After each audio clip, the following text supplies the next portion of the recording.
The morning sun filtered through the canopy of Riverside Park, casting dancing shadows across the sprawling green lawn that stretched endlessly before her. Sarah Mitchell stood at the entrance, her small hand clasped tightly in her mother's, barely containing her excitement. She had been waiting for this day all week, an entire week that felt like an eternity to a 7-year-old girl with boundless energy and an imagination that could transform the ordinary into the magical. "Can I go play now, Mommy?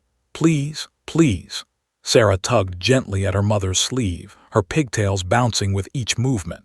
She was dressed in her favorite yellow sundress, the one with the white daisies embroidered along the hem, the dress she saved for special occasions. Her sneakers were brand new, pristine white with pink laces that she'd insisted on tying herself that morning, even though they were slightly lopsided. Mitchell smiled down at her daughter, checking her watch. It was 2:47 p.m. on a Saturday afternoon, perfect timing. The park would be moderately busy but not crowded. She had promised Sarah this outing for weeks, a reward for good behavior and perfect attendance at school. Had been working double shifts lately since the divorce, and she felt guilty about the time she wasn't spending with her daughter. Days like this were her way of trying to make up for it. "Go ahead, sweetheart," said, releasing Sarah's hand but keeping her eyes on her daughter. "Stay where I can see you. I'll be right here on the bench with Mrs." She pointed to a nearby oak tree where a wooden park bench sat beneath sprawling branches, providing shade and a perfect vantage point. Mrs., their elderly neighbor, had come along to keep company while Sarah played. Sarah's entire face lit up with pure joy.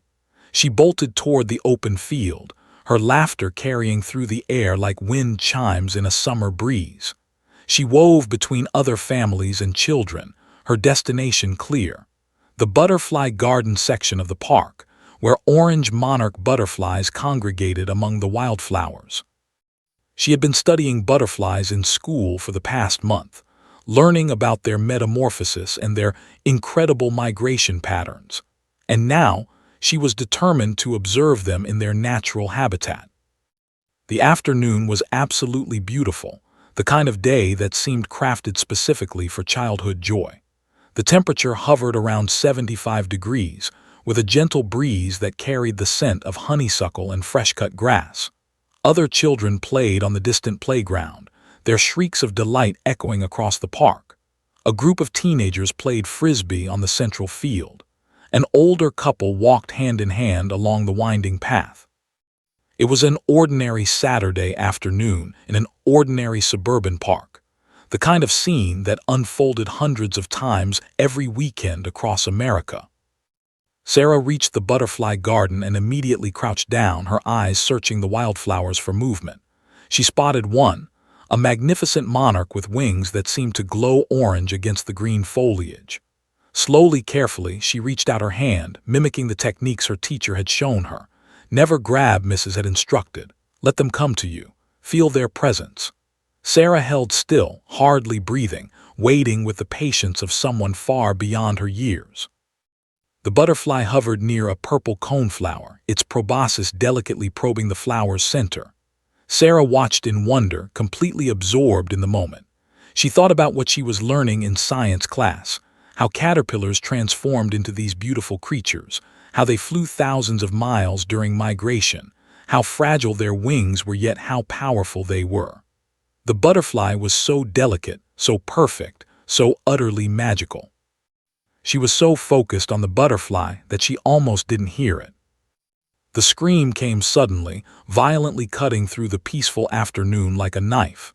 It wasn't the playful shriek of children playing. It was raw panic, genuine terror. Sarah's head snapped up immediately. The butterfly vanished, forgotten in an instant.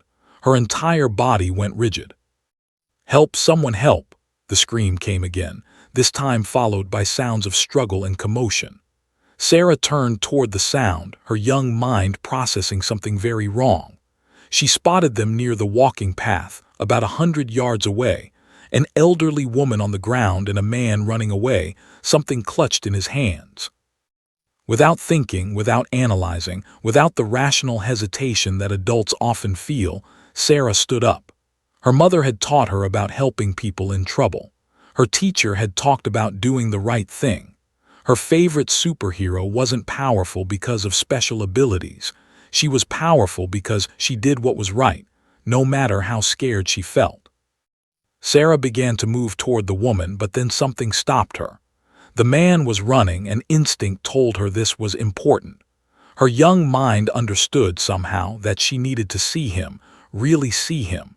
She planted herself firmly, forcing her eyes to focus on every detail. The man was tall, much taller than her father had been, with a muscular build. He wore a dark jacket, black or very dark blue, she wasn't sure, that looked out of place in the warm afternoon. His face was visible for just a moment, and she saw something that would stick in her memory forever, a large scar that ran from his left cheekbone down toward his neck. It was jagged and white, standing out starkly against his tanned skin. He moved with an odd gait, favoring his left leg, limping slightly but moving fast. As he ran, she caught sight of his neck, a tattoo dark and detailed, though she couldn't make out exactly what it depicted at this distance. His hair was dark, slicked back, and he had a goatee. He looked angry, desperate, dangerous. The entire observation lasted perhaps 10 seconds, but to Sarah's 7-year-old mind, it felt like slow motion.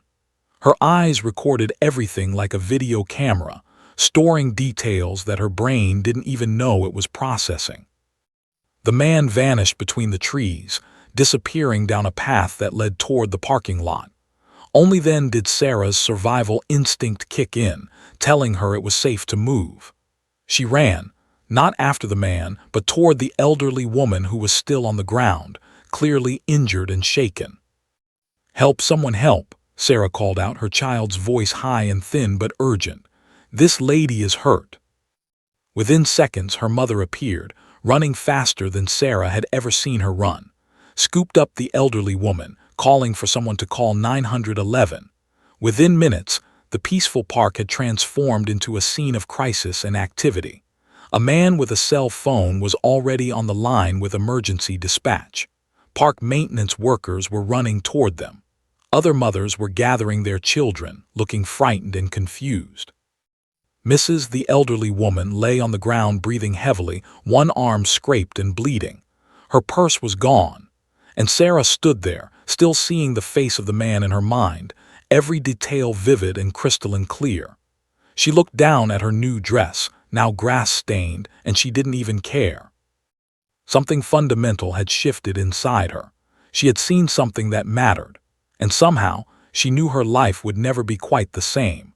Detective James Martinez had been on the force for 19 years, and he had developed an almost supernatural ability to read people. He could spot a lie from 50 paces. He could sense when someone was holding back information. He understood the subtle tells that separated truth from deception. In his nearly 2 decades of investigative work, he had solved hundreds of cases, from petty theft to serious violent crimes. He had won commendations from the police department. He had been featured in local news stories. His colleagues respected him and criminals feared him. But despite all his success, James Martinez felt something was missing in his work. Too often, justice felt incomplete. Too often, he couldn't shake the feeling that the truth remained just out of reach, hidden behind lies and manipulation. That changed the day he met Duke. Duke was a German shepherd with a pedigree as impressive as any police officer's resume.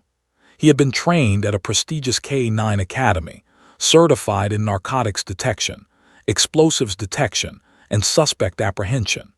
He was a lean, muscular machine with intelligent amber eyes and a coat of dark brown and black that gleamed in the sunlight. But what made Duke truly special was something that couldn't be taught in any academy. He had the ability to sense human emotion with an accuracy that sometimes unnerved the people around him. When Duke first came to work with Martinez 3 years ago, something clicked. The detective and the dog understood each other on a level that went beyond training and protocol. They became partners in the truest sense. Now, on this particular Monday morning, as Martinez reviewed the incident report from Riverside Park, he felt that familiar pull. This case had potential. The victim, Mrs., had called the station the previous evening to file a report about the robbery and assault, but her description of the suspect had been vague and uncertain. She was 72 years old, in shock, and her recollection was clouded by trauma and fear. According to the initial report, she barely remembered what the man looked like. She could only say he was male, tall, and wearing something dark. But then he read the part about the witness, a 7-year-old girl named Sarah Mitchell. Martinez raised an eyebrow. A 7-year-old. That was unconventional. Child witnesses were notoriously unreliable, their memories easily contaminated by suggestion and influence. Any decent defense attorney would tear apart testimony from someone that young, but something in the officer's notes intrigued him. The patrolman who had responded to the scene wrote, "Subject's daughter provided remarkably detailed physical description of suspect, alert and articulate despite her age. Described jacket color, suspect's gait, facial scarring and visible tattoo. Details consistent and repeated without prompting." Martinez made a decision. He would meet with Sarah Mitchell personally. The following afternoon, Martinez and Duke pulled up to a modest house on Elm Street. It was a small, well-maintained home with white shutters and a well-kept garden. A tire swing hung from the front oak tree. Sarah Mitchell stood in the window, watching their approach with visible apprehension. Her mother stood behind her, one protective hand on her daughter's shoulder. "Open the door before they could knock." "Detective Martinez?" she asked, her voice tinged with nervousness. "Yes, ma'am," Martinez replied, his tone professional but warm. "And this is my partner, Duke." He gestured to the German shepherd, who sat perfectly still beside him, radiating calm authority. "Thank you for agreeing to speak with us. I know this has been an ordeal for your daughter." Stepped aside, inviting them into the living room. The interior was modest but filled with the warmth of a loved home, photographs on the walls, children's drawings attached to the refrigerator with magnets, toys neatly arranged in corners. Sarah watched the detective with cautious eyes, but her gaze was drawn to Duke. "Sarah, I'm Detective Martinez," he said, lowering himself to one knee so he was at eye level with the girl. "And this is Duke. He's a police dog, which means he works with me to help find people who break the law." Sarah's eyes widened slightly. "A police dog," she whispered. "That's right," Martinez confirmed. He gestured to Duke. "Would you like to say hello to him?" Sarah looked at her mother, who nodded encouragingly. Slowly, she extended her hand toward Duke. The dog gently sniffed her fingers, and something extraordinary happened in that moment, a profound connection that transcended species and age. Sarah's expression transformed from fear to wonder. Duke tilted his head slightly, as if studying this small human, and then something remarkable occurred. The dog pressed his head gently against Sarah's hand, allowing her to pet him. "He likes you," Martinez observed. "Duke doesn't always warm up to people this quickly. You must have a special way with animals." Over the next hour, something magical unfolded in that modest living room. As Sarah petted Duke and talked to the dog in low, gentle tones, she began to open up to Martinez. She described the morning, the butterflies, the peaceful feeling before everything changed. And then, as if speaking to Duke rather than to the detective, she described the man. "His face had a big scar," she said, running her finger down her own cheek to indicate the location. "Right here. It was white and rough looking, and his hair was all slicked back. He looked angry, really angry." "Do you remember anything else?" Martinez asked gently, letting her take her time. "His neck had a picture on it," Sarah continued, stroking Duke's ears. "A tattoo. It was dark and I couldn't see what it was exactly, but it was there. And he walked funny. His leg didn't work right. He was limping." Martinez felt his pulse quicken. These were incredibly specific details. The precision was almost unbelievable coming from a 7-year-old. "The jacket was dark," Sarah added. "Really dark, black maybe, or very dark blue. It didn't match the day. It was too warm for a jacket." Over the following days, Martinez worked with Sarah to create a more detailed composite sketch. She worked with a police artist, pointing out the exact shape of the scar, the style of the goatee, the precise location of the tattoo. Her descriptions never wavered, never contradicted, always consistent. Duke accompanied Martinez to each session with Sarah, and the bond between the girl and the dog deepened with every meeting. Sarah would whisper things to Duke that she might not tell an adult. The dog seemed to understand her fears, her hesitations, her desire to do the right thing. Martinez watched this unfold with fascination, understanding that he was witnessing something beyond typical investigative procedure. By the end of the first week, a composite sketch of the suspect circulated through police channels. Within 3 days, officers spotted a man matching the description leaving a convenience store. The scar was unmistakable. The tattoo on his neck, a coiled snake, matched Sarah's description perfectly. The limp was evident as officers approached. Thomas was arrested at a truck stop 2 counties over, exactly 1 week after the crime at Riverside Park. When Martinez told Sarah that the man had been caught, she was sitting with Duke in the living room. The dog seemed to sense the importance of the moment. Sarah buried her face in Duke's fur, and for the first time since the incident, she allowed herself to cry, tears of relief, of validation, of the knowledge that she had done something genuinely important. Martinez understood in that moment that this case was far from over. The arrest was just the beginning. The real battle, the legal battle, was still to come. And somehow he knew that Duke and Sarah would need each other for what lay ahead. The interrogation room at the police station was cold and sterile, white walls, a metal table, 2 metal chairs, and a video camera mounted in the corner recording everything. Thomas sat across from Detective Martinez, his muscular frame dwarfing the chair beneath him. His left leg was indeed injured, the result of a motorcycle accident 5 years prior that had left him with a permanent limp and a permanent chip on his shoulder.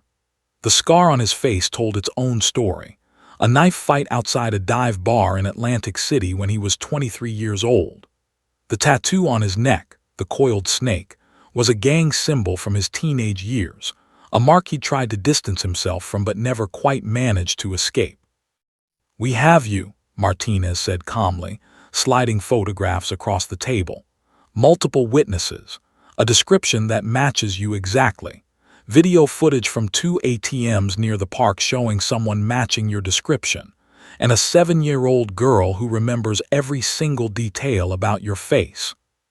His jaw clenched, his hands, which had been resting flat on the table, curled into fists. "I want my lawyer," he growled, "right now." Within hours, Thomas was booked and processed. His bail hearing took place the following day before a magistrate judge. His lawyer, a court-appointed public defender named Robert, argued for reasonable bail. The prosecution argued for to be held without bail, citing his prior record and the violent nature of the crime. The judge, considering substantial criminal history, 3 prior convictions for theft, 2 for assault, 1 for fraud, set bail at $50,000. Didn't have that kind of money. He would remain in custody pending trial. But things changed dramatically 48 hours later. A man named Victor walked into the precinct asking to speak with Detective Martinez. Was a bail bondsman, but he was also something else, a businessman with connections. He posted bail. Within 6 hours, Thomas walked out of the county jail, his expression unreadable, his jaw tight. He had friends, powerful friends, people who wanted him on the street for reasons unknown to law enforcement. This information troubled Martinez deeply. Meanwhile, in the offices of the district attorney, a different kind of storm was brewing. Elizabeth, the lead prosecutor on the case, sat across from her assistant, David Park, both of them reviewing the case file with mounting anxiety. "A 7-year-old, David muttered, shaking his head. "Tell me again why we're leaning so heavily on a 7-year-old witness." Elizabeth rubbed her temples. She was in her early 40s, with a reputation for meticulous preparation and devastating cross-examination skills. But she also understood the fragility of child testimony. She had seen cases crumble when defense attorneys aggressively questioned young witnesses, making them doubt their own memories, making them appear coached and unreliable. "Because she's our best evidence," Elizabeth replied firmly. "Mrs. was traumatized and her memory is vague.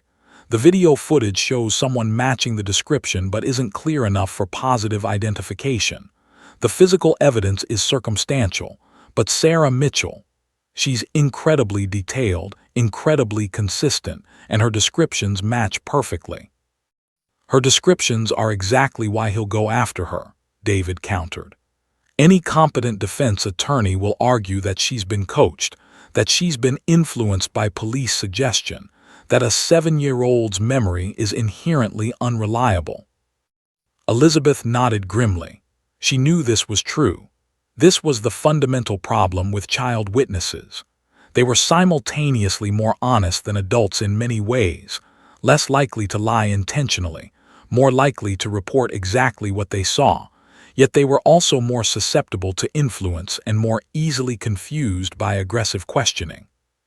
The tension escalated dramatically once new lawyer made an appearance. Was a legend in criminal defense circles, a man who had built a career on destroying prosecution cases through aggressive, often brutal cross-examination. He was in his late 50s, with silver hair and the demeanor of someone who had never lost a battle he cared about.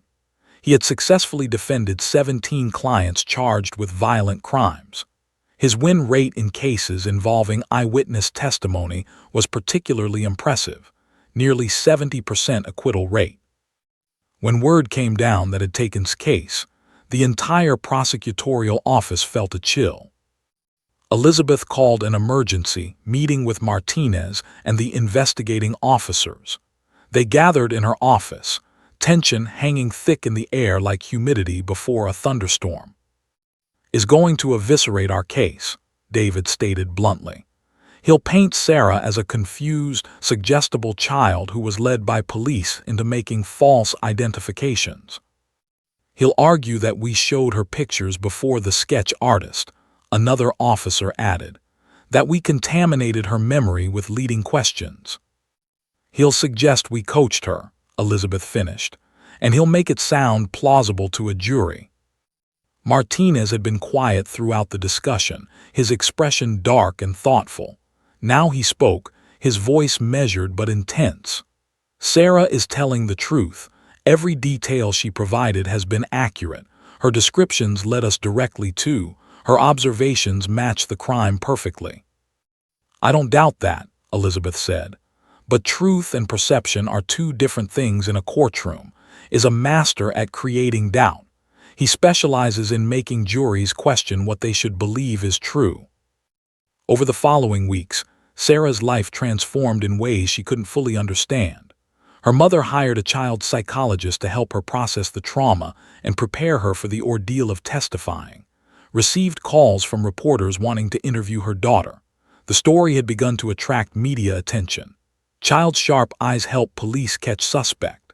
Sarah's school became aware of her involvement in the case, and suddenly she was the subject of whispered conversations among teachers and staff. Sarah became anxious. She developed insomnia. She had nightmares about the man's face, about the fear in the elderly woman's eyes. She would wake up in the middle of the night, calling for her mother, her small body drenched in sweat. But every time Sarah visited the police station, for interviews, for evidence reviews, for preparation sessions, Duke was there.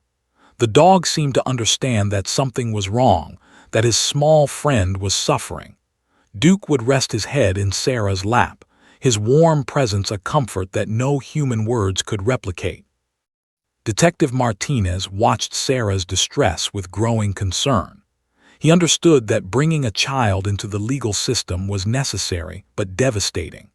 He wondered if he should have pushed harder for an alternative, should have worked harder to strengthen other evidence, should have found another way that didn't require putting a 7-year-old girl through such trauma. The court date was set, 6 months away. 6 months for Thomas and his aggressive attorney to prepare their strategy. 6 months for Elizabeth to anticipate every possible attack and build her defense. 6 months for Sarah Mitchell to live in a state of anxious limbo, knowing she would have to face the man with the face again. This time in a courtroom, with his lawyer ready to convince a jury that she was lying, confused, or manipulated. 6 months for the storm to gather strength. Elizabeth sat in her office at midnight, surrounded by legal precedents, psychological studies, and case files. The clock on the wall showed 12:47 a.m., and she had been researching for nearly 14 hours straight. Her assistant, David Park, had gone home hours ago, exhausted, but Elizabeth couldn't sleep. The trial was now just 3 weeks away, and despite all their preparation, she felt increasingly uncomfortable with their reliance on Sarah's testimony. She had spent the afternoon with Sarah and her mother, doing a mock cross-examination to prepare the girl for what would throw at her. It was brutal. By the end, Sarah was crying, her confidence shattered, her certainty replaced by doubt. Elizabeth had watched helplessly as a 7-year-old girl's confidence crumbled under sustained psychological pressure. If Sarah fell apart like that in the actual trial, the jury would see her as confused and unreliable, would win. Elizabeth needed something different, something unprecedented, something that would help Sarah maintain her psychological stability under pressure. She pulled up an article she had bookmarked weeks ago, Courtroom Use of Animal Companions in Trauma Victim Testimony. It was published in a peer-reviewed psychology journal and discussed emerging research on how the presence of a therapeutic animal could reduce stress responses in traumatized witnesses during testimony. The research was compelling but controversial. Most courts had rejected such requests as prejudicial, as appealing to emotion rather than reason. But the psychological evidence was solid. Elizabeth picked up her phone and called her ex-husband, David Mitchell, not the David Park who worked for her, but her college psychology professor turned consultant who had helped her with expert witness preparation on several cases. "It's nearly 1 in the morning," he answered, his voice groggy with sleep. "I know I'm sorry," Elizabeth said, "but I need your help with something. I need research, and I need it fast." 20 minutes later, after explaining the situation, David agreed to research the therapeutic benefits of animal presence in high-stress testimony situations.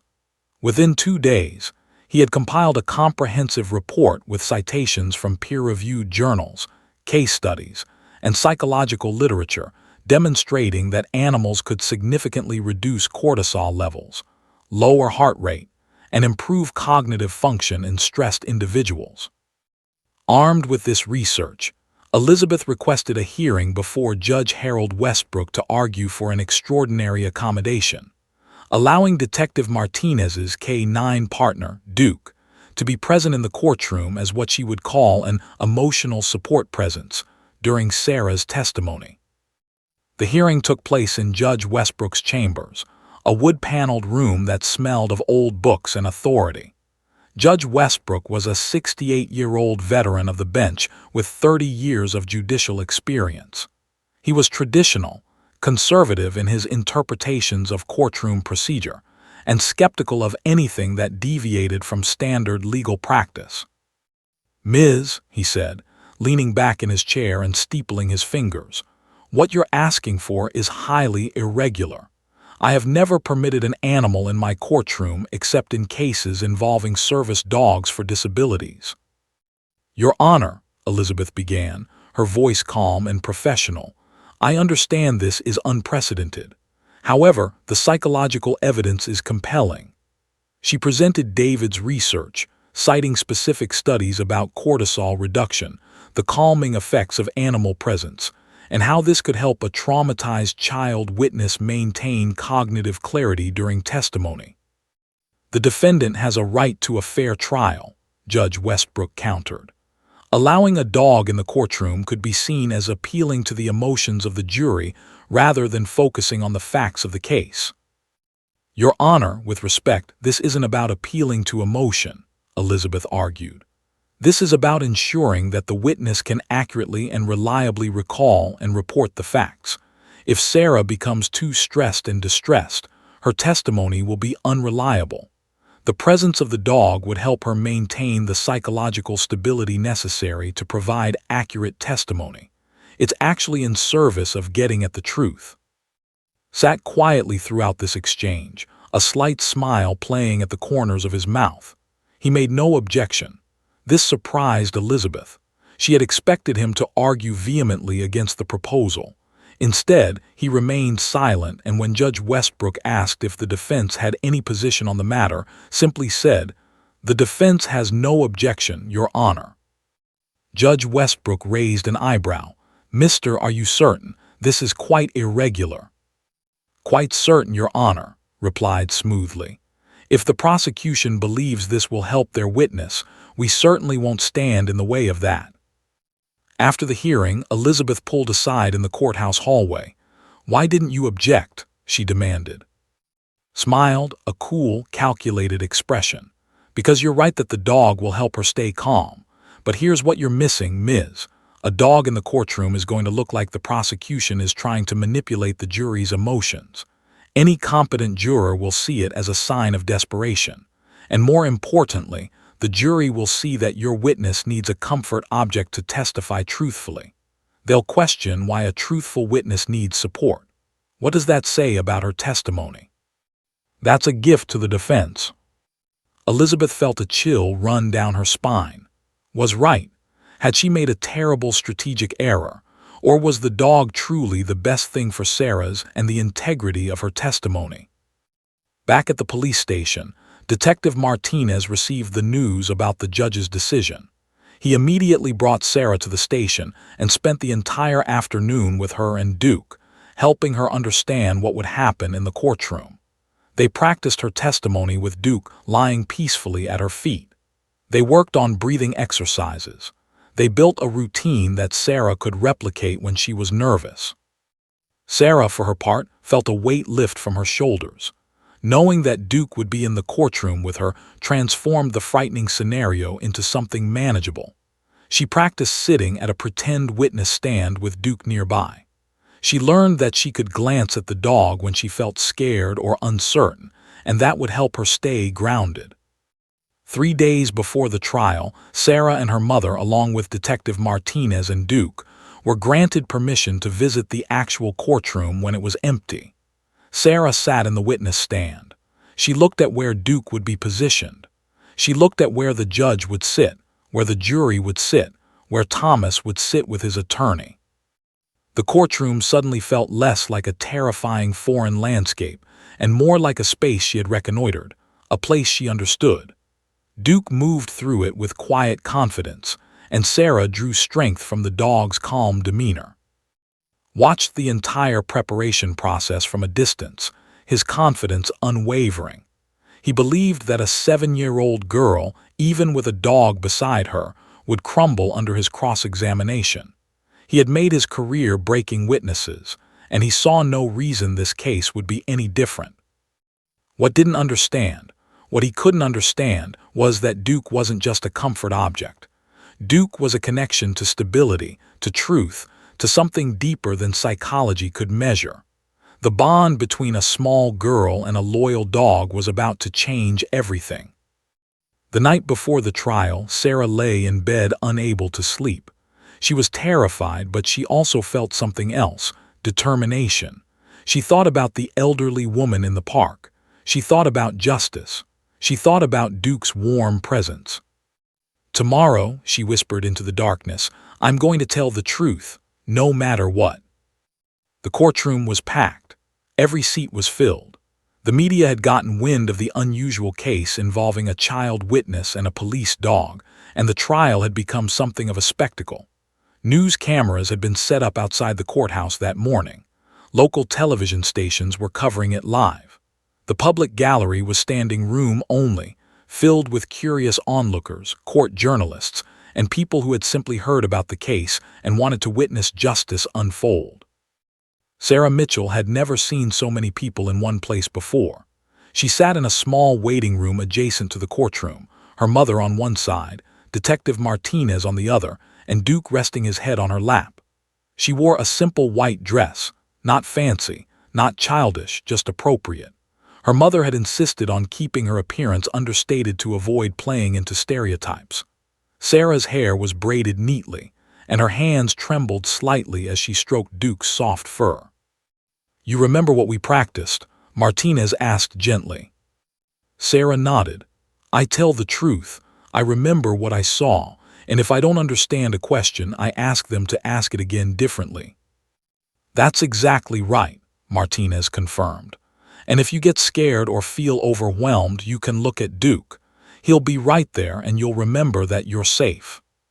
At 9:47 a.m., a bailiff appeared at the door. We're ready for Sarah Mitchell, he said. Squeezed her daughter's hand. You can do this, sweetheart, just tell the truth. That's all anyone can ask. Sarah stood on shaky legs. She took a deep breath.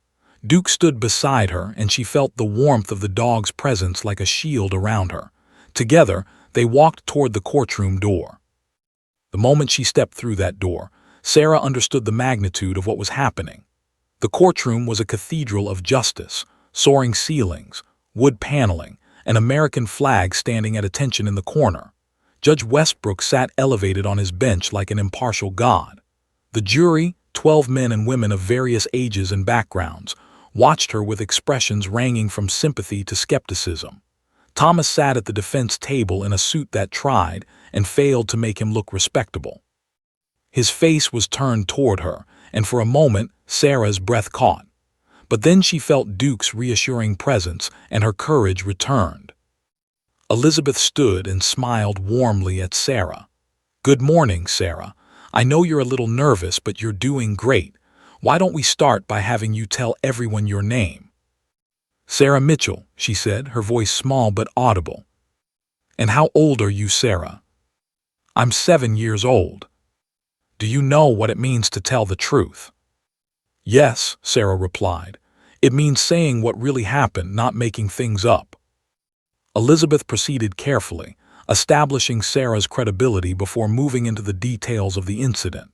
She asked about Sarah's school, her interests, her ability to pay attention to details.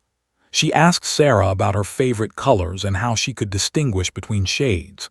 She was building a foundation, establishing that Sarah was observant, intelligent, and capable of accurate recollection. Now, Sarah, I want to ask you about something that happened in Riverside Park. Do you remember going to the park about 6 months ago? Sarah nodded. I was chasing butterflies. I like butterflies because they're pretty and I was learning about them in school. Can you tell us what happened that day? Sarah took a breath. She glanced at Duke, who lay calmly near the prosecution table, his eyes focused entirely on her. Strength flowed through her. I was in the butterfly garden, she began, her voice growing stronger as she spoke. I was trying to see how close I could get to a monarch butterfly without scaring it, and then I heard someone screaming. A lady was screaming, and I looked and there was a man taking her purse. He was big and he looked mean. He had a scar on his face. She pointed to her own cheek. Right here, it was big and white and rough looking. Can you tell us anything else about this man? His hair was slicked back, really slicked back, and he had a beard but not a full beard, just under his chin and on his upper lip. It's called a goatee. Mrs. taught us about different kinds of facial hair. Sarah was gaining confidence with each detail, and his neck had a picture on it, a tattoo. It was dark-colored. Did you see anything else about him? His leg was broken or hurt, Sarah said. He walked funny. He was limping really bad, and his jacket was really dark, black or dark blue. It was too warm for a jacket, but he was wearing one anyway. Elizabeth played the part of prosecutor with surgical precision. She had Sarah describe her exact position in the park, her line of sight, the distance between herself and the suspect. She had her estimate the man's height relative to nearby objects. She had her describe the weather, the time of day, and anything else that would establish the scene vividly for the jury. Throughout this testimony, Sarah maintained remarkable clarity. She never wavered, never contradicted herself, and occasionally when she felt her confidence faltering, she glanced at Duke, and the dog's steady presence reassured her. Sarah, I want to show you something, Elizabeth said. She held up a photograph of Thomas taken at the police station. Do you recognize this person? Sarah's eyes widened. She pointed directly at him. That's him. That's the man from the park. That's his scar and his tattoo. Are you absolutely certain? Yes, Sarah said with complete conviction. I remember his face. I'll never forget his face. The jury was captivated. A woman in the front row had tears in her eyes. An older man was taking notes. A younger woman nodded slightly, as if Sarah's testimony was confirming something she suspected. Elizabeth looked at Sarah with clear pride and approval. Thank you, Sarah. You've been very brave. I have no further questions at this time. As Elizabeth returned to her seat, Sarah felt a wave of relief wash over her. She had done it. She had told her story. She had been clear and truthful and brave. But as she turned to look at Judge Westbrook, expecting the questioning to be over, she saw stand up. He was tall, imposing, dressed in an expensive suit that whispered power and confidence. He smiled at Sarah, but it was not a kind smile. It was the smile of a predator who had just spotted prey. I do have some questions for Ms. Mitchell, said smoothly, if the court permits. The court does, Judge Westbrook replied. Cross-examination may proceed. Sarah felt her stomach tighten. She gripped the edge of the witness stand. She looked at Duke, and the dog tilted his head slightly, as if understanding that the real battle was about to begin. Approached the witness stand slowly, deliberately, like a shark circling in the water. His eyes never left Sarah's face as he began his assault. Now, Sarah, he started, his voice dripping with false kindness, I need to ask you some very important questions about the day you were in the park. I hope you're ready. Sarah looked at Duke one more time, drew strength from the loyal dog's presence, and nodded. I'm ready, she said quietly, though fear was creeping back into her voice, stood perfectly still for a long moment, letting the silence hang in the courtroom like a predator studying its prey before pouncing. He had built his entire career on this moment, the cross-examination. This was where truth became malleable, where certainty transformed into doubt, where a witness's confidence could be systematically dismantled like a house of cards. He had done it hundreds of times, and he was very, very good at it. Sarah, he began, his voice deceptively gentle, I appreciate your honesty today. I really do. But I need to ask you some follow-up questions to make sure we have all the facts right. Is that okay? Sarah nodded tentatively, her earlier confidence already beginning to waver. Something about's tone made her nervous. It wasn't hostile, which made it somehow more dangerous than if he had simply attacked her verbally. You said the man was wearing a dark jacket. Is that correct? Yes, Sarah replied. Now when you say dark, you mean black, or could it have been dark blue? It was dark, Sarah said hesitantly. I think it was black. But you're not completely sure. It could have been dark blue. Maybe, Sarah admitted, her certainty beginning to crack. Smiled, a victory, however small. He pressed forward, his technique refined by decades of practice. He wasn't asking Sarah aggressive questions. He was asking her gentle questions that invited doubt, that suggested alternative interpretations, that made her second-guess her own observations. And the man's hair, you said it was slicked back.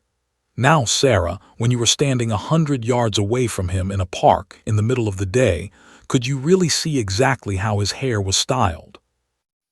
Sarah hesitated. I could see it. Could you? Or did the officers who interviewed you later suggest to you that his hair was slicked back, and now you remember it that way? Elizabeth stood up. Objection, Your Honor. The witness is being asked to speculate about suggestibility. Sustained, Judge Westbrook ruled. Counsel, rephrase your question. But the damage was done, had planted a seed. Sarah now wondered if her memories were her own or if they had been influenced by police officers. She looked at Duke, but even the dog's presence couldn't completely calm her growing anxiety. Sarah, let me ask you about this tattoo, continued. You've that there was a tattoo on the man's neck. Could you see it clearly from the distance you were standing? Yes, Sarah said. It was on his neck and it was dark. Could you describe the tattoo? What was it? Sarah hesitated. This was the weak point in her testimony and had found it immediately. It was a picture. I couldn't see exactly what it was because he was far away. So you couldn't actually see what the tattoo depicted? No, Sarah admitted quietly. But you can identify the man in the courtroom as the one you saw in the park, based largely on this tattoo that you couldn't actually see clearly. I saw his face, Sarah protested, her voice becoming smaller. I saw his scar. The scar, repeated. A white scar on his cheek. Sarah, have you ever played a game where someone describes something to you, and then you have to draw it, and when you see the actual picture, it looks nothing like what you thought? Objection, Elizabeth called out. Argumentative and beyond the scope of appropriate cross-examination. Sustained, Judge Westbrook agreed, but again, had achieved his objective. He had made the jurors think about how memory could be unreliable, how a description from an adult could seem entirely different when actually visualized. Over the next 30 minutes, systematically attacked every aspect of Sarah's testimony. He didn't use aggressive language. Instead, he used gentle suggestion and leading questions that made Sarah doubt herself. Now, the police officer, Detective Martinez, was very kind to you, wasn't he? Yes, Sarah said. And he showed you a dog, Duke, who was very friendly to you. Yes, but... And then he asked you questions about the man, while you were petting Duke and feeling comfortable and safe with the detective. Isn't that correct? Sarah felt confusion rising in her chest. He was just asking what I saw. But you felt comfortable and wanted to help him, didn't you? And sometimes when we really want to help someone we like, we remember things in a way that helps them, don't we? No, Sarah said, but her voice lacked conviction. I told the truth. I'm sure you meant to tell the truth, said, his tone dripping with false sympathy. But memory is tricky, isn't it? Especially for someone your age. Sarah's hands were trembling now. Sweat was forming on her forehead. She looked at her mother in the gallery, hopping for reassurance, but's face showed fear and helplessness. She looked at Elizabeth, who was making notes, preparing to object when necessary, but unable to stop the fundamental strategy of making Sarah doubt herself. Sarah, the man was running away quickly, correct? Yes. So you only saw him for what, a few seconds, 10 seconds, 20 seconds? I don't know exactly how long. But it was a very brief amount of time, wouldn't you say? I guess so. And you were scared, weren't you? Because there was a woman on the ground screaming.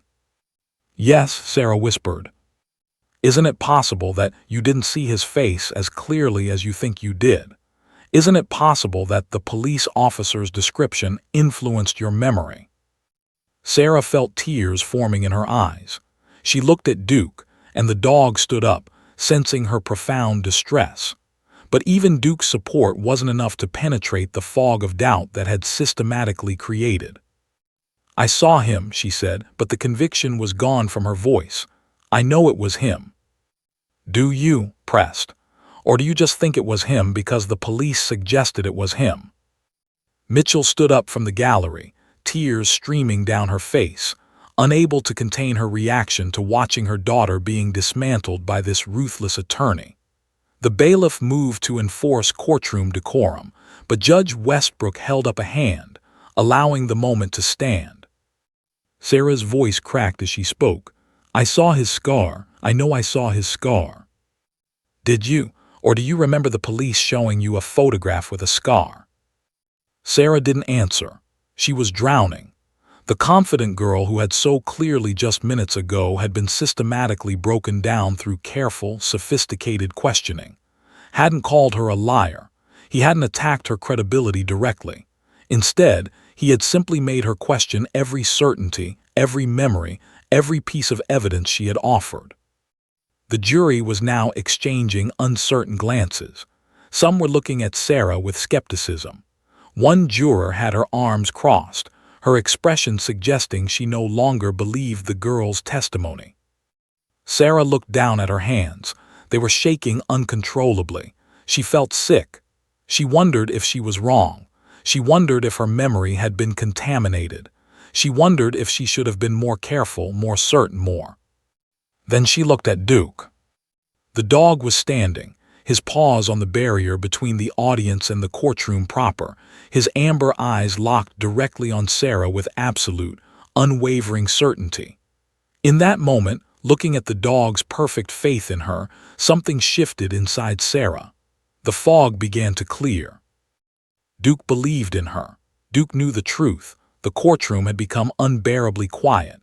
Even the reporters had stopped scribbling notes. The sound of Sarah's breathing, shallow and frightened, seemed to echo through the chamber.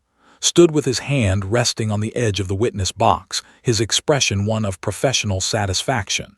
He had accomplished exactly what he intended. He had transformed a confident child witness into a trembling, doubting girl. The jury would remember this. They would remember her uncertainty, her hesitation, her inability to stand firmly by her testimony. Sarah continued, preparing to deliver what he believed would be the final blow to her credibility. Let me ask you one more time. Are you absolutely certain, beyond any doubt, that the man you saw in the park is Thomas, the man sitting at the defense table? Sarah looked toward the defense table. Thomas sat with a confident expression, almost smirking. His face was visible to everyone in the courtroom. His tattoo was clearly displayed on his neck. And in that moment, Sarah saw him exactly as she had seen him that day in the park, not through a fog of doubt or police suggestion or memory contamination. She saw him with the clarity of absolute truth. But before she could answer, something extraordinary happened. Duke stood up, not gradually, not gently, but with sudden purpose and determination. The German shepherd's ears perked up, his body tensing. His amber eyes, which had been watching Sarah throughout the entire cross-examination, suddenly burned with an intensity that was almost palpable. The dog placed his massive paws on the barrier separating the courtroom gallery from the judicial space, a barrier he had never crossed, never approached in any inappropriate way during his entire career as a police dog. Judge Westbrook's eyes widened. The bailiff began to move forward, but something about Duke's demeanor made him pause. This wasn't aggression. This was something else entirely. Every eye in the courtroom turned toward the dog. Sarah's gaze met Duke's, and in that moment everything changed. The dog's absolute certainty, his unwavering conviction, his perfect faith in her, it all transferred to Sarah in a wave of clarity. She saw past manipulation. She saw through the fog of doubt. She remembered why she was here, not because police officers had convinced her, but because she had witnessed something real, something true, something that mattered. Sarah's shoulders straightened, her chin lifted, her trembling hands steadied, and when she looked directly at Thomas, her entire being was transformed. "He's lying," she said. Her voice rang through the courtroom with a clarity and power that seemed impossible from a 7-year-old girl. It wasn't a whisper. It wasn't a question. It was a statement of absolute fact, delivered with conviction that pierced through every manipulation, every doubt, every carefully crafted suggestion. The courtroom erupted in gasps. Judge Westbrook leaned forward, his expression one of complete shock. The jury members sat up, suddenly alert, suddenly paying attention in a new way. Several jurors had tears forming in their eyes. His face had gone pale. Elizabeth's mouth fell open slightly, and then a subtle smile appeared. "He's lying," Sarah repeated, her small voice now carrying the weight of absolute truth. She pointed directly at Thomas, her arm extended, her finger unwavering. "He took that lady's purse. He hurt her. And I know it was him because I remember his face. I remember his scar. I remember his tattoo. I remember the way he walked. I remember everything." The defense attorney tried to regain control. "Sarah, you don't need to." But Judge Westbrook raised his hand. "Let her continue," he said quietly. There was a new tone in his voice, respect, perhaps, or recognition of something significant happening. Sarah took a breath. Tears were streaming down her face now, but they weren't tears of fear or doubt. They were tears of clarity, of truth finally breaking free from the chains of manipulation. "I saw him run," Sarah said, her voice growing stronger with each word. "He ran fast even though his leg was hurt. He was limping, but he was running really fast. And his jacket was black, not dark blue, black. And his hair was slicked back with something shiny. And his goatee, he had facial hair under his chin and on his upper lip. And his scar was big and white and rough. And on his neck he had a tattoo that looked like a snake, a coiled snake." She turned to look directly at Thomas, and her small frame seemed to grow larger, more powerful, more real. "That's you," she said. "I didn't forget. I didn't imagine it. The police didn't tell me what to say. I remember because I was there. I was watching, and I know the truth." The courtroom was completely silent. Even stood frozen, his carefully constructed strategy shattered by a 7-year-old girl's reclamation of her own truth. Duke remained standing, his paws still on the barrier, his eyes still locked on Sarah. It was as if the dog had known exactly what moment Sarah needed to find her strength, as if the dog had somehow understood that his girl needed to remember who she was and what she had witnessed. Elizabeth stood slowly, and when she spoke, her voice carried profound respect. "Your Honor, I have no further questions. Sarah has spoken clearly and truthfully." Tried to salvage the situation. "Sarah, I think you're confused. Your memories have been—" "No," Sarah interrupted, her voice cutting through his words like a knife. "You're the one who's confused, or maybe you're lying too, because you know he did it. You know he took that purse. You know he hurt that lady. And you're trying to make me forget what I saw so he won't have to go to jail. But I won't forget. I can't forget." The courtroom was in turmoil. Judge Westbrook pounded his gavel, restoring order, but there was a hint of something else in his expression. Perhaps admiration, perhaps the recognition of a truth that transcended normal courtroom procedure. Returned to the defense table, his confidence visibly shaken. He had faced many witnesses in his career, but he had never encountered anything like this. He had broken Sarah down, only to watch her reconstruct herself with even greater power than before. Thomas' face had gone ashen. He looked at Sarah with something approaching fear. This small girl had just rendered his expensive defense attorney's careful strategy completely ineffective. Detective Martinez, sitting behind Elizabeth, had a subtle smile on his face. He had known. Somehow, he had known that Sarah would find her strength. He had known that Duke would know exactly when to act. The bailiff, responding to Judge Westbrook's quiet instruction, gently guided Duke back to his position near the prosecution table. The dog settled down but remained alert, his eyes never leaving Sarah.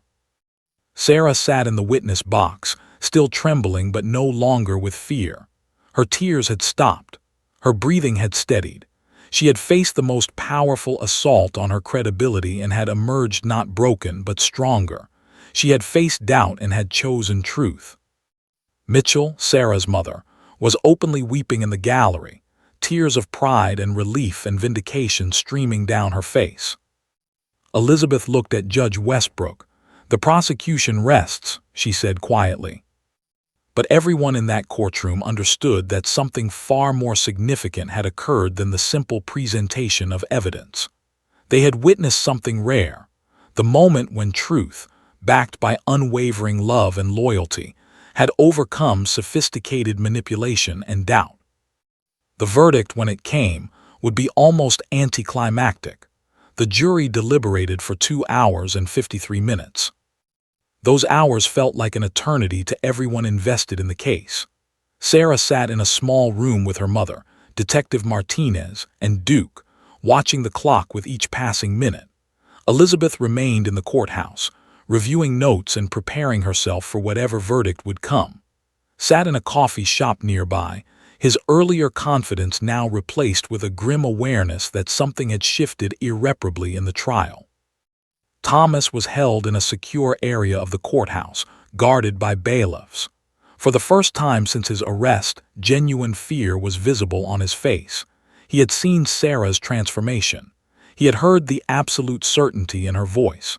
And he knew, with a certainty that matched her own, that the jury would believe her. When the bailiff appeared and announced that the jury had reached a verdict, the courtroom filled again with the same intensity that had characterized the trial. News cameras outside had been capturing every moment. The public gallery was once again standing room only. The stakes felt impossibly high. Judge Westbrook entered, his expression neutral but his eyes reflecting the weight of what was about to happen. "Has the jury reached a verdict?" he asked formally. The jury foreman, a middle-aged woman with gray streaks in her hair, stood. "We have, Your Honor." "On the charge of armed robbery, how do you find?" "Guilty," she answered clearly. "On the charge of assault and battery, how do you find?" "Guilty." "On the charge of resisting arrest, how do you find?" "Guilty." With each guilty verdict, the tension in the courtroom eased incrementally. Sarah, sitting in the gallery between her mother and Detective Martinez, felt tears of relief streaming down her face. Duke, as if understanding the significance of the moment, pressed his head against her leg in a gesture of comfort and celebration. Thomas' face went from ashen to a deep red. He looked at with an expression of betrayal, as if the expensive defense attorney had somehow failed him. But they both understood the truth. No attorney, no matter how skilled, could overcome the power of a child's unwavering testimony backed by absolute certainty. Judge Westbrook set sentencing for 2 weeks later. Those 14 days were a whirlwind of activity. The case had captured national attention. News outlets ran stories. Child witness stuns courtroom with 2-word declaration. 7-year-old's courage brings justice. Police dog plays crucial role in historic trial. The story became a phenomenon, shared across social media, discussed on news programs, analyzed by legal experts. But Sarah Mitchell tried to remain grounded. She returned to school. She played with her friends. She spent time with Duke, who had become something of a celebrity in his own right. Children who had previously been afraid of the large police dog now wanted to pet him, to be near him, to be part of the story that had captivated the nation. The day of sentencing arrived on a cold November morning. The courtroom was packed beyond capacity. Sarah, now prepared for public attention in a way she hadn't been before, walked through the courthouse with her head held high. She wore a simple blue dress. Her mother held one hand and Detective Martinez held the other. Duke walked proudly beside them. Judge Westbrook addressed the courtroom before pronouncing sentence. "This case has been remarkable in many ways," he began. "It has challenged our understanding of evidence, testimony, and the reliability of witnesses. It has demonstrated that age is not necessarily an indicator of the capacity to observe, remember, and report truth. And it has shown that sometimes the most powerful voices in our justice system belong to those who have the least experience with the system itself." He looked directly at Sarah. "Young lady, your bravery in this courtroom has been extraordinary. You faced psychological manipulation and pressure designed by an experienced attorney to make you doubt yourself. Yet you found the strength to reclaim your truth. That is a lesson that will benefit this courtroom and the legal profession for years to come." He then turned to Thomas. "The defendant is sentenced to 8 years in prison for armed robbery, an additional 5 years for assault and battery, to run concurrently, resulting in a total sentence of 8 years. Additionally, the defendant is ordered to pay restitution to the victim, Mrs., in the amount of $5,000, plus court costs and legal fees." The gavel came down with finality. Thomas was led away by bailiffs, his expensive suit suddenly seeming shabby and inadequate. His career as a criminal, at least for the next 8 years, was effectively ended. The elderly woman he had attacked, Mrs., sat in the gallery with tears of relief on her face. In the weeks following the verdict, Sarah's life continued to transform in unexpected ways. The police department officially commended her for her courage and service to justice. A special ceremony was held where Sarah received a medal, not for being a victim or a witness, but for being a champion of truth. Detective Martinez presented the medal while Duke stood beside them, and the photograph of that moment was splashed across newspapers and news websites nationwide. But more importantly, something shifted inside Sarah herself. She realized that she had power, not the power of physical strength, but the power of truth. She understood that her voice, even as a small child, mattered, that her observations, her memories, her willingness to stand firm despite pressure could change the course of justice. Years passed. Sarah grew. She attended middle school, then high school, excelling in her classes, particularly in social studies and law. She volunteered with victim advocacy organizations. She worked with children who had experienced trauma, helping them understand that their voices mattered. When Sarah turned 18, she made a decision. She would study criminal justice. She would attend law school. She would dedicate her life to ensuring that cases like hers, cases involving child witnesses and vulnerable populations, would receive the justice and protection they deserved. Detective Martinez retired when Sarah was 16, his final case being the trial that had changed his life as much as it had changed Sarah's. But before he retired, he brought Sarah and Duke to the police station one last time. He gave Sarah something precious, a photograph from the trial framed beautifully, showing Sarah at the witness stand with Duke standing on the barrier, their eyes locked together. Below the photograph, a plaque read, "Truth and Courage, the case of Sarah Mitchell and Duke." A reminder that justice is served not only by the law, but by those brave enough to speak it. That photograph hung in Sarah's bedroom throughout high school and college. It hung in her dorm room. And years later, when Sarah passed the bar exam and became a criminal justice attorney specializing in trauma-informed prosecution and witness protection, that photograph was the first thing she hung in her office.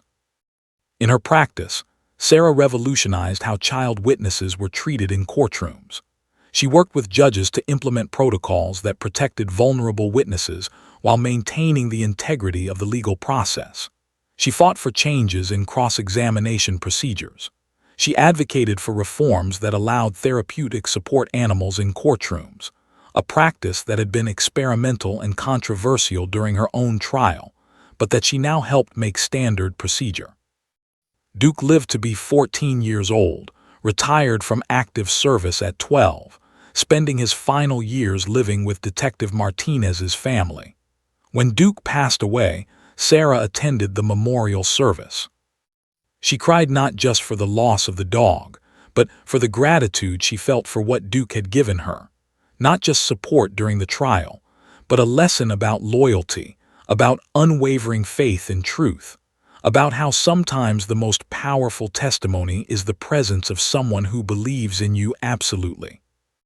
On the 25th anniversary of the trial, Sarah stood in front of a law school class, telling them the story of her case. She told them about Sarah, the frightened witness. She told them about sophisticated manipulation. She told them about Thomas' crime and conviction. And she told them about Duke. Justice, she concluded, is not just about evidence and cross-examination and legal procedures.